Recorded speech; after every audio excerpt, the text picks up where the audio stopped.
Hello everyone. आज की video में हम डिस्कस करेंगे कुछ ऐसे बेसिक पॉइंट्स के बारे में जो कि हर किसी को पता होना चाहिए। यहाँ पे जो ये पॉइंट लिखे हुए हैं वन बाय वन करके, इनके बारे में हम डिटेल में डिस्कस करने वाले हैं। तो चलिए वीडियो को स्टार्ट करते हैं और वन बाय वन करके देख लेते हैं ये क्या क्या पॉइंट्स हैं। सबसे पहले देखते हैं ब्लड के बारे में। हमारी बॉडी के अंदर एक नॉर्मल हेल्दी इंसान के अंदर कितना ब्लड होना चाहिए। ये जो ब्लड की क्वांटिटी है ये मेल टू फीमेल वेरी करती है। मेल्स के अंदर थोड़ा सा ज़्यादा ब्लड होता है एज़ कम्पेयर टू फीमेल्स। तो मेल की अगर मैं बात करता हूँ, इसके अंदर नॉर्मल जो ब्लड की जो रेंज है वो होती है 5 से 6 लीटर। तो ये नॉर्मल रेंज होती है। फीमेल के अंदर 4.5 से 5.5 लीटर ये नॉर्मल रेंज होती है। देखिए, ब्लड के अंदर हमारा जो ब्लड होता है उसके अंदर 3 तरीके की सेल्स पाई जाती हैं। पहली जो सेल होती है वो होती है आरबीसी, दूसरी जो सेल होती है वो होती है डब्ल्यूबीसी, और तीसरे टाइप की जो सेल होती है वो होती है प्लेटलेट। ठीक है। तो 3 तरीके की ये सेल्स हैं जो हमारे ब्लड के अंदर मिलती हैं। आरबीसी का मतलब होता है रेड ब्लड सेल्स, और डब्ल्यूबीसी का मतलब होता है वाइट ब्लड सेल्स, और तीसरी तरीके की जो सेल है वो है प्लेटलेट। तो हमको ये भी पता होना चाहिए कि हमारे ब्लड के अंदर आरबीसी की कितनी संख्या है, डब्ल्यूबीसी की कितनी संख्या है, और प्लेटलेट की कितनी संख्या है। तो इनके बारे में भी थोड़ा सा डिस्कस करते हैं। तो सबसे पहले बात करते हैं आरबीसी के बारे में। देखिए, नॉर्मल जो रेंज कितनी होनी चाहिए, कितनी आरबीसी की जो संख्या है वो एक नॉर्मल हेल्दी इंसान के अंदर होनी चाहिए। अगर मैं मेल की बात करूं तो 5.5 मिलियन आरबीसी, इतनी आरबीसी बॉडी में होनी चाहिए एक नॉर्मल हेल्दी इंसान के अंदर। अगर फीमेल के अंदर बात करूं तो जो नॉर्मल आरबीसी काउंट है फीमेल के अंदर वो है 4.5 से 5 मिलियन। ठीक है। डब्ल्यूबीसी की कितनी संख्या होनी चाहिए, वो होनी चाहिए 6,000 से 8,000। तो नॉर्मल डब्ल्यूबीसी काउंट होता है 6,000 टू 8,000। ठीक है। प्लेटलेट 1.5 लाख से 4 लाख, ये नॉर्मल रेंज होती है। हमारे ब्लड के अंदर जो प्लेटलेट होती हैं वो 1.5 से 4 लाख के बीच में पाई जाती हैं। अब थोड़ा सा ये बात करते हैं कि आरबीसी जो है उनकी संख्या कब घटती है, यानी कि कौन सी ऐसी बीमारी होती है जब आरबीसी की संख्या घटती है, और डब्ल्यूबीसी की कब घटती है, और प्लेटलेट की कब घटती है। सबसे पहले तो मैं प्लेटलेट का एग्जांपल लेता हूँ। प्लेटलेट डेंगू के अंदर घटती है। अगर किसी व्यक्ति को डेंगू हो गया है तो वहाँ पे उसके अंदर जो प्लेटलेट की संख्या है वो घट जाएंगी। ठीक है। ये जो बात है ये आप सबको, ऑलमोस्ट सबको पता होगी। ठीक है। और जो नॉर्मल रेंज है वो है 1.5 लाख से 4 लाख। जैसे ही किसी व्यक्ति को डेंगू हुआ तो 1.5 लाख से नीचे उसकी जो प्लेटलेट की संख्या है वो आ जाती है। ओके। डब्ल्यूबीसी की बात करूँ तो डब्ल्यूबीसी जो काउंट है वो डिक्रीज होता है अगर किसी व्यक्ति को एड्स है तो वहाँ पे डब्ल्यूबीसी की संख्या घट जाती है। अगर किसी व्यक्ति को मलेरिया हुआ है तो वहाँ पे आरबीसी की संख्या उस व्यक्ति के अंदर घट जाती है। तो तीनों ही सिचुएशन में मैंने आपको बताया है कब आरबीसी घटती हैं, कब डब्ल्यूबीसी घटती हैं, और कब प्लेटलेट घटती हैं। तो ये भी आपको याद होना जरूरी है नॉर्मल रेंज के साथ साथ। तो रेंज तो आपको पता होनी चाहिए कितनी कितनी संख्या सेल की होती है, और ये भी पता होना चाहिए किस बीमारी में कौन सी घटती है। ठीक है। तो आगे बात करते हैं हीमोग्लोबिन की। तो हीमोग्लोबिन कितना होना चाहिए, मेल और फीमेल में ये वेरी करता है। मेल में 13.5 से 17.5 ग्राम, इतने ग्राम होना चाहिए, और फीमेल के अंदर 12.5 से 15.5 ग्राम होना चाहिए। तो ये नॉर्मल रेंज होती है हमारे हीमोग्लोबिन की। हमारी बॉडी के अंदर जो हीमोग्लोबिन होता है, ब्लड के अंदर जो हीमोग्लोबिन होता है, उसी की वजह से हमारा जो ब्लड है वो क्या होता है, लाल दिखाई देता है। ठीक है। अगर मैं आपको एक इंटरेस्टिंग पॉइंट मैं आपको बताऊं तो देखिए, चलिए मैं आपको बता ही देता हूं। हमारी बॉडी में 3 तरीके की सेल थी, आरबीसी, डब्ल्यूबीसी और प्लेटलेट।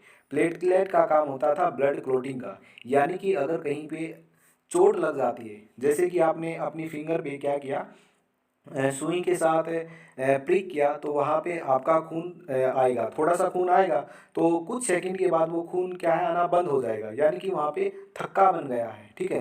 तो ये बॉडी का मैकेनिज्म है, जहाँ से भी खून निकलता है वहाँ पे ऑटोमेटिक क्लोटिंग हो जाती है, ब्लड थक्का बना देता है, तो प्लेटलेट बनाता है वो। ठीक है। तो प्लेटलेट जो ब्लड के अंदर होती है वो क्लोटिंग का काम करती है, तो ब्लड क्लोटिंग का काम प्लेटलेट का होता है। और बॉडी के अंदर जो डब्ल्यूबीसी प्रेजेंट होती है उनका काम होता है हमारी बॉडी को इम्यूनिटी प्रोवाइड कराना। ठीक है। अब जो आरबीसी बच गई है, ठीक है, आरबीसी आरबीसी का काम होता है, आरबीसी मतलब रेड ब्लड सेल्स, इनका काम होता है ऑक्सीजन को कैरी करना, यानी कि ये ऑक्सीजन को लेके जाएंगी और जहाँ पे ऑक्सीजन की ज़रूरत है बॉडी के अंदर वहाँ पे सेल्स तक पहुँचा देंगी। ठीक है। तो आरबीसी एक ऑक्सीजन कैरियर का काम करती है। अब मैं आपको एक इंटरेस्टिंग पॉइंट क्या बता रहा था कि हीमोग्लोबिन और आरबीसी के बारे में बता रहा था। एक्चुअल में जो हीमोग्लोबिन है वो कहाँ प्रेजेंट होता है वो मैं आपको बताता हूँ। देखिए ये एक आरबीसी होती है, ये मैंने एक आरबीसी बनाई है।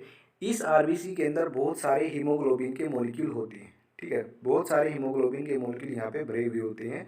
और अगर मैं स्पेसिफिक बात करूँ कितने मॉलिक्यूल भरे हुए हैं, तो एक आरबीसी में 280 मिलियन, समझ रहे हो, मिलियन कहा मैंने, 1 मिलियन यानी कि 10 लाख, तो 280 को 10 लाख से मल्टीप्लाई करो, इतने मॉलिक्यूल इस एक आरबीसी में भरे हुए होते हैं, ठीक है। तो जो ये आरबीसी है इसका काम ऑक्सीजन कैरी करना होता है, ओके। और आरबीसी के अंदर जो हीमोग्लोबिन होते हैं ना, उनकी वजह से जो ब्लड है वो रेड दिखाई देता है, ठीक है। आपको पता चल गया होगा क्यों दिखाई देता है, क्योंकि 280 मिलियन एक आरबीसी के अंदर भरे हुए, सोच सकते हो आप, इमेजिन करो, जस्ट इमेजिन, केवल एक आरबीसी बोला है मैंने, एक आरबीसी में इतने मॉलिक्यूल आरबीसी के सॉरी हीमोग्लोबिन के एक आरबीसी में होते हैं, ठीक है।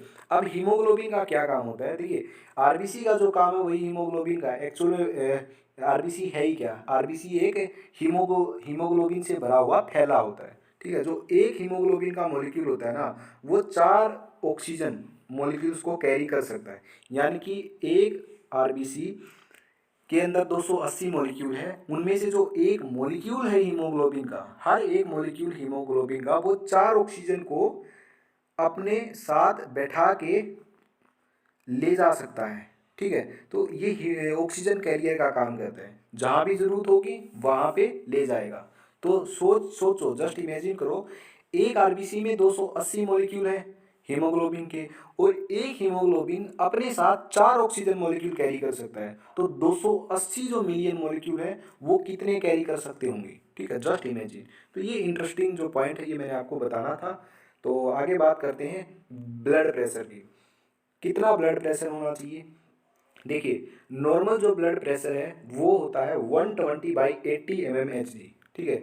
अगर मैं एडल्ट की बात करता हूँ तो ये नॉर्मल ब्लड प्रेशर जो माना जाता है 120/80 mmHg माना जाता है। अगर न्यूली बोर्न बेबी की बात करूँ तो उसके अंदर जो नॉर्मल बीपी होता है वो होता है 90/50 mmHg। अगर मैं ओल्ड एज की बात करूँ, यानी कि बहुत ही ज़्यादा उम्र हो गई है, 55 से 60 साल से ऊपर हो गई है ओल्ड एज की, तो वहाँ पे अगर ब्लड प्रेशर मेजर करने के बाद ये रेंज मिलती है 150 से 90 मिलती है, ठीक है, 150/90 मिलती है, तो ये नॉर्मल रेंज के अंदर इंक्लूड कर लिया जाता है। क्योंकि होता क्या है, जैसे जैसे ओल्ड एज होती है वैसे वैसे जो हमारी जो ब्लड वेसल्स हैं वो क्या होने लगती हैं, सख्त होने लगती है, जिसकी वजह से ब्लड प्रेशर ऑटोमेटिक बढ़ जाता है। तो ओल्ड एज होने के साथ साथ जो ब्लड प्रेशर है वो 150/90 तक पहुंच जाता है, उस कंडीशन में भी ये नॉर्मल माना जाता है, ठीक है। तो ब्लड प्रेशर एज पे भी मैटर करता है, ओके। अगर यही रेंज 150 से 90 किसी एडल्ट के अंदर आती है तो वहाँ पे उसको हाइपरटेंशन है, ठीक है। तो वहाँ पे उसको अपना लाइफस्टाइल चेंज करने की ज़रूरत है, एक्सरसाइज करने की ज़रूरत है, ठीक है। तो अगर ब्लड प्रेशर नॉर्मल, तो मैंने आपको बताया ये तीनों ही कंडीशन है नॉर्मल वाली, ठीक है। तो तीनों कंडीशन में अलग अलग लिखा है। अगर न्यूली बोर्न बेबी है तो ये नॉर्मल होगा, अगर एडल्ट है तो ये नॉर्मल होगा, ओल्ड एज है तो ये नॉर्मल होगा। तो हम कंसीडर करते हैं एडल्ट एज का, तो सारी जो वैल्यू नीचे दोनों वैल्यू हैं वो एडल्ट एज की हैं। अगर एडल्ट के अंदर 120/80 है या इससे कम है, 120/80 से कम है तो ये नॉर्मल होगा। अगर 120/80 से ज़्यादा है तो वो होगा हाइपरटेंशन, ठीक है। जैसे कि 140/90 है वो हाई माना जाएगा, यानी कि उसको हाइपरटेंशन है, उसको एक्सरसाइज करने की ज़रूरत है, उसको अपना लाइफस्टाइल, अपना अपना खाना पीना सब चेंज करने की ज़रूरत है, तभी उसका जो बीपी है, ब्लड प्रेशर है, वो कंट्रोल में आएगा। अगर 150 से 95 mmHg इतना ब्लड प्रेशर मेजर हो रहा है तो इसका मतलब वेरी हाई है, तो डॉक्टर से मिलने की ज़रूरत है, वहाँ पे मेडिसिन लेने की ज़रूरत है, ठीक है। तो ये वेरी हाई ब्लड प्रेशर के अंदर इंक्लूड किया जाएगा। अब यहाँ पे एक दो चीज़ें और मैं आपको बताना चाहूँगा। पहली चीज़ तो ये कि 120/80 mmHg ऐसे ब्लड प्रेशर लिखा जाता है। अब ये जो 120 है ये क्या है, 80 क्या है, ये क्या है। देखिए 120 जो ऊपर वाला होता है वो होता है सिस्टोलिक ब्लड प्रेशर, नीचे वाला होता है डायस्टोलिक ब्लड प्रेशर। तो 120 is the systolic blood pressure and 80 is the diastolic blood pressure. अब बात यह आती है कि सिस्टोलिक ब्लड प्रेशर क्या है और डायस्टोलिक क्या है, क्यों इनको अलग अलग बोला गया है। देखिए, जब हमारा जो हार्ट है जब वो कॉन्ट्रैक्ट करता है ना, तो ड्यूरिंग कॉन्ट्रैक्शन कितना ब्लड प्रेशर है, वो होता है सिस्टोलिक। और ड्यूरिंग रिलैक्सेशन, जब अब हमारा ब्लड रिलैक्स कर रहा होता है उस दौरान कितना ब्लड प्रेशर है, वो होता है डायस्टोलिक। आई होप आप इन दोनों में जो कन्फ्यूजन था आपको कभी आपको समझ आया नहीं, वो आज क्लियर हो गया होगा। 120 is the systolic blood pressure, systolic मतलब ड्यूरिंग कॉन्ट्रैक्शन कितना है, और 80 is the diastolic blood pressure यानी कि ड्यूरिंग रिलैक्सेशन कितना ब्लड प्रेशर है वो होता है। ठीक है, और जो ये ब्लड प्रेशर है ये मेजर किया जाता है एक इंस्ट्रूमेंट के द्वारा। ये आपको इंस्ट्रूमेंट यहाँ पे दिख रहा है, ये आपको पता होगा, ये ब्लड प्रेशर इसके द्वारा मेजर किया जाता है। अब तो डिजिटल भी आने लगे हैं, ठीक है, ये मरकरी वाला है, तो इसका जो नाम है वो होता है स्फिग्नोमेनोमीटर। तो जिस इंस्ट्रूमेंट के द्वारा ब्लड प्रेशर मेजर किया जाता है उसका नाम है स्फिग्नोमेनोमीटर। तो ये जो इंस्ट्रूमेंट का नाम है ये भी आपको पता होना चाहिए।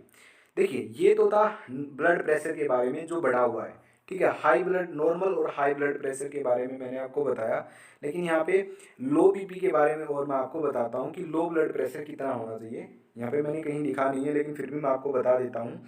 अगर 90/60, अगर सिस्टोलिक तो 90 से कम है और डायस्टोलिक 60 से कम है, 90/60 अगर इससे कम आ रहा है तो इसका मतलब उस व्यक्ति का जो ब्लड प्रेशर है वो लो हो चुका है, यानी कि लो बीपी कंडीशन। तो हाई बता दी, नॉर्मल बता दी, लो भी बता दी। तो ये सारी सिचुएशन मैं आपको क्लियर कर दी है ब्लड प्रेशर के बारे में। अब बात करते हैं हार्ट रेट की। हार्ट रेट क्या होता है, देखिए, हार्ट रेट यानी कि दिल की धड़कन। हमारा जो दिल है वो 1 मिनट में कितनी बार धड़कता है, कितनी बार बीट करता है, वो होता है हार्ट रेट। अब पल्स रेट क्या है, हार्ट रेट और पल्स रेट एक ही बात है। जब हमारा दिल एक बार धड़कता है तो एक पल्स जनरेट होती है, तो इसका मतलब जितनी बार धड़केगा उतनी ही पल्स जनरेट होगी, यानी कि जितनी हार्ट बीट उतनी ही पल्स रेट। तो इसलिए हार्ट रेट और पल्स रेट इक्वल होती है। ठीक है, तो कितनी हार्ट रेट होती है, अगर मैं नॉर्मल एवरेज हार्ट रेट की बात करूँ तो वो होती है 72/मिनट, यानी कि 72, 1 मिनट में 72 बार हमारा जो दिल है वो धड़कता है, ये नॉर्मल हार्ट रेट होती है। ठीक है, अगर 90 से 120/मिनट है इसका मतलब हाई हार्ट रेट है। जो ये हार्ट रेट है ये डिपेंड करती है आप कब मेजर कर रहे हो, आप एक्सरसाइज करने के बाद मेजर कर रहे हो या कहीं से आप सीढ़ी चढ़ के या उतरने के बाद मेजर कर रहे हो, तो वहाँ पे आपको ये हार्ट जो रेट है ये बढ़ा हुआ भी मिलेगा। ठीक है, एक्चुअल में आपको बताता हूँ, 60 से 100 तक अगर इतनी हार्ट रेट आती है पर मिनट तो ये नॉर्मल मानी जाती है। अगर 60 से 70 आती है तो इसका मतलब हेल्दी हार्ट रेट है। अगर 60 से 70 के बीच में आती है तो इसका मतलब बहुत ही ज़्यादा हेल्दी हार्ट रेट है। ठीक है, कोई दिक्कत नहीं। अगर 60 से 100 तक भी आती है तो भी हार्ट रेट नॉर्मल है, कोई दिक्कत वाली बात नहीं है। अगर 100 से फिर ज़्यादा हो जाती है तो भी नॉर्मल है। एथलीट के अंदर तो ये 120 तक भी चली जाती है, ये भी कोई दिक्कत नहीं है। तो डिपेंड करता है अलग अलग सिचुएशन में कितना है, लेकिन जो एवरेज मानी जाती है वो 72/मिनट मानी जाती है और 60 से 100 तक नॉर्मल मानी जाती है। ठीक है, तो ये हमारी हार्ट रेट की कंडीशन होगी। अब एक और बात देख लेते हैं, जब भी एक बच्चा पैदा होता है, मतलब जो न्यूली बोर्न बेबी होता है, उसकी जो हार्ट रेट है वो ज़्यादा होती है, वो होती है 140/मिनट। सोच सकते हो, हमारी जो हम जो एडल्ट हैं हमारी तो कितनी है एवरेज, 72 या 60 से 100 कह सकता हूँ, लेकिन जो न्यूली बोर्न बेबी है उसकी हार्ट रेट ज़्यादा होती है, उसकी होती है 140/मिनट। इसलिए जो ब्लड प्रेशर और हार्ट रेट है ये दोनों एज पे भी डिपेंड करती है। तो बहुत सारे फैक्टर्स होते हैं जिन पे ये डिपेंड करती है। ओके, तो न्यूली बोर्न बेबी में 140 होती है। जैसे जैसे टाइम, जैसे जैसे वो 1 महीने का 2 महीने का होता है तो ड्यूरिंग 1 ईयर उसकी फिर 120 हो जाती है। ठीक है, तो पहला जो साल होता है ना, 1 साल का जो बच्चा होता है 1 साल तक, जब वो न्यूली बोर्न होता है, पैदा हुआ होता है, तब तो उसकी 140 होती है। तो टाइम के साथ साथ 1-2 महीने के बाद उसकी 120 हो जाती है। तो ये जो 120 है ये 1 साल तक रहती है। ठीक है, तो ये कुछ स्पेशल पॉइंट थे जो मैंने आपको यहाँ पे बता दिए। अब बात करते हैं बॉडी मास इंडेक्स की, बीएमआई। बीएमआई क्या है? बीएमआई बहुत ही ज़्यादा इंपॉर्टेंट चीज़ है जो आपको समझनी चाहिए। बीएमआई का मतलब होता है body mass index. BMI calculate करने के बाद पता लगाया जा सकता है कि कोई भी व्यक्ति कितना हेल्दी है, ठीक है, या कितना फिट है या अनफिट है।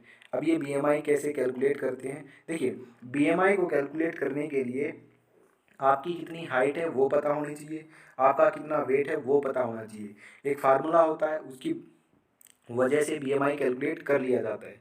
देखिए, अगर बीएमआई की वैल्यू, जो जितना डाटा यहाँ पे लिखा हुआ है, ये वर्ल्ड हेल्थ ऑर्गेनाइजेशन यानी कि डब्ल्यूएचओ ने दिया हुआ है, ये डाटा बीएमआई का है। अगर आपकी बीएमआई कैलकुलेट करने के बाद आपकी जो बीएमआई की वैल्यू है वो 18.5 से कम आती है, इसका मतलब आप अंडरवेट हो, आप में जो वेट है वो कम है, यानी कि आपको प्रॉपर डाइट लेने की ज़रूरत है। अगर आपकी जो बीएमआई की रेंज है, वैल्यू है, वो 18.5 से 24.9 इसके बीच में आती है, यानी कि आपका जो वेट है वो नॉर्मल है, आप नॉर्मल वेट कैटेगरी के अंदर लाई करते हो। अगर वही वैल्यू बीएमआई की आपकी 25 से 29.9 आती है, इसका मतलब आप ओवर वेट हो। अगर 30 से ज़्यादा है, इसका मतलब आप ओबेस हो, यानी कि आपको मोटापा हो चुके हो, आप बहुत ज़्यादा मोटे हो चुके हैं, मतलब मोटापा बढ़ स्टार्ट हो गया आपका। 30 से अगर ज़्यादा है तो ओबेस के अंदर भी टाइप आती हैं, स्टेज 1, स्टेज 2, स्टेज 3, तो वहाँ भी आती है। इसका मैंने एक अलग से वीडियो बनाया है बीएमआई का, कि बीएमआई होता क्या है, पूरा एक्सप्लेन किया है। बीएमआई को कैसे कैलकुलेट करना है वो भी मैंने एक्सप्लेन किया है, ठीक है। तो उसका जो लिंक है वो डिस्क्रिप्शन में आपको मिल जाएगा, तो वहाँ पे आप क्लिक करके पूरी वीडियो देख सकते हो। ऑलरेडी मैंने वो अपलोड कर दी है, ओके। तो हाइट और वेट ही आपका चाहिए होगा वहाँ पे आपको कैलकुलेट करने के लिए। जैसे आपकी बीएमआई की वैल्यू आ जाएगी तो इन वैल्यूज़ के अंदर आप देख लो कहाँ पे आप लाई कर रहे हो। अगर आपकी वैल्यू इसके बीच में है तो आपका नॉर्मल वेट है, अगर इससे कम है तो आपका अंडर वेट है, इसके बीच में तो ओवर वेट है, अगर 30 से ज़्यादा ओबेस है, ठीक है। यानी कि फिर आपको आपका डाइट चेंज करने की ज़रूरत है। आगे क्या है? आगे बात करते हैं रेस्पायरेशन रेट की। रेस्पायरेशन रेट कितना होना चाहिए, यानी कि 1 मिनट में कितनी बार हम सांस लेते हैं। तो नॉर्मल जो रेस्पायरेशन रेट है किसी भी एडल्ट का, अगर उसकी बात करूँ तो वो होता है 12 से 16 ब्रीथ पर मिनट। 1 मिनट में हम 12 से 16 बार सांस लेते हैं, तो ये नॉर्मल एक हेल्दी पर्सन का रेस्पायरेशन रेट होता है, ठीक है।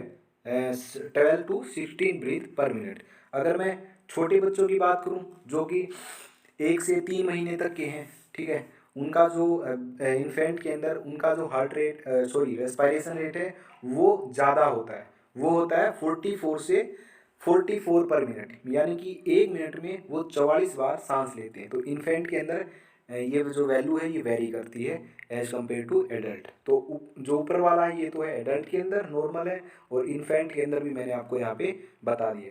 अगर ऑक्सीजन लेवल की बात करूँ तो कितना होना चाहिए, अभी कोरोना टाइम था, वहाँ पे ऑक्सीजन लेवल चेक किया जा रहा था, ठीक है, कितना ऑक्सीजन होना चाहिए। जिसका बहुत ही ज़्यादा कम ऑक्सीजन था तो उसको वेंटिलेटर की भी ज़रूरत पड़ रही थी। तो ये ऑक्सीजन की कुछ वैल्यू है, कितना ऑक्सीजन होना चाहिए। देखिए, अगर 94 आता है, अगर 94% आपका ऑक्सीजन लेवल आता है तो इसका मतलब नॉर्मल है, ठीक है। नॉर्मल ही है, मतलब बेस्ट भी नहीं है, अच्छा भी नहीं है, नॉर्मल कह सकते हो आप, ओके। अगर 95 और 100 के बीच में तो बेस्ट है, ये बहुत अच्छा है, ऑक्सीजन लेवल आपका ठीक है, आप बिल्कुल हेल्दी हो, ठीक है। अगर 90 और 93 के बीच में यानी कि लो है, ठीक है, थोड़ा सा आपको घर पर केयर की ज़रूरत है, बेड रेस्ट की ज़रूरत है, ठीक है। अगर 80 89 या 80 से बिल्कुल ही कम है, ओके, 80 या 89 के बीच में या इससे भी कम है, तो इसका मतलब आपका बहुत ही ज़्यादा लो है, तो तुरंत डॉक्टर से मिलने की आपको ज़रूरत है। तो ये इमरजेंसी कंडीशन हो गई। तो ये हमारी जो रेंज है ये थी हमारी ऑक्सीजन लेवल की। नेक्स्ट बात करते हैं ब्लड शुगर, इसकी कितना नॉर्मल रेंज होनी चाहिए। तो नॉर्मल रेंज डिपेंड करती है खाना खाने से पहले आपने ब्लड शुगर टेस्ट कराया है या फिर खाना खाने के बाद, ठीक है, डिपेंड करता है। अगर खाना खाने से पहले करवाया है तो इस रेंज के अंदर अगर आपकी जो शुगर लेवल है वो लाई कर रही है तो इसका मतलब नॉर्मल है। खाना खाने के बाद करवाया है 2 घंटे बाद, अगर इस रेंज में लाई कर रही है तो इसका मतलब भी नॉर्मल है, ठीक है। ये होता है पोस्ट पेरेंटियल, यानी कि खाना खाने के बाद। फास्टिंग मतलब खाना खाने से पहले, ओके।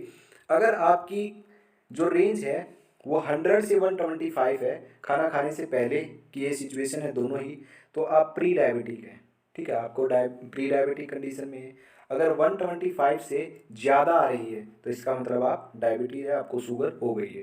ठीक है, आपको डॉक्टर को दिखाने की ज़रूरत है। तो ये हमारी कुछ ब्लड शुगर की रेंज थी। आगे बॉडी टेम्परेचर देखते हैं। नॉर्मल बॉडी टेम्परेचर कितना होना चाहिए? आपका जो बॉडी टेम्परेचर है वो होना चाहिए 37 डिग्री सेल्सियस। अगर डिग्री सेल्सियस की बात करूँ तो 37 होना चाहिए, लेकिन थर्मामीटर में हम मापते हैं फ़ारेनहाइट के अंदर, तो इसलिए आपको फ़ारेनहाइट में पता होना ज़रूरी है। अगर आपने थर्मामीटर से चेक किया है अगर आपका टेम्परेचर 97.5 से 98.6 फ़ारेनहाइट के बीच में है तो नॉर्मल है। आपका टेम्परेचर नॉर्मल है, आपको फीवर नहीं है, कुछ भी नहीं है, ठीक ठाक है। ओके, अगर 99 फ़ारेनहाइट है तो लो फीवर है, ज़्यादा फीवर नहीं है लेकिन थोड़ा थोड़ा फीवर है। ठीक है, अगर 100 टू फ़ारेनहाइट है तो इसका मतलब हाई फीवर है। ठीक है, तो फिर आपको मेडिसिन लेने की ज़रूरत है, डॉक्टर को दिखाने की ज़रूरत है। तो ये हमारी कुछ रेंज थी जो बॉडी टेम्परेचर की थी। आई होप आपको ये जितने भी पॉइंट्स थे ये आपने कॉपी में नोट कर लिए होंगे और लिख लिए होंगे। ठीक है, और ये आपको समझ भी आया होगा जितनी भी नॉर्मल रेंज है क्या है। और बीएमआई के बारे में डिटेल वीडियो है, आपको कैसे कैलकुलेट करना है वो उसका लिंक डिस्क्रिप्शन में दिया है, तो वहाँ से आप जाके देख सकते हो। तो आज की वीडियो में बस इतना ही, और मिलते हैं नेक्स्ट वीडियो के अंदर। और प्लीज़ कमेंट करके ज़रूर बताइए ये वीडियो आपको कैसी लगी।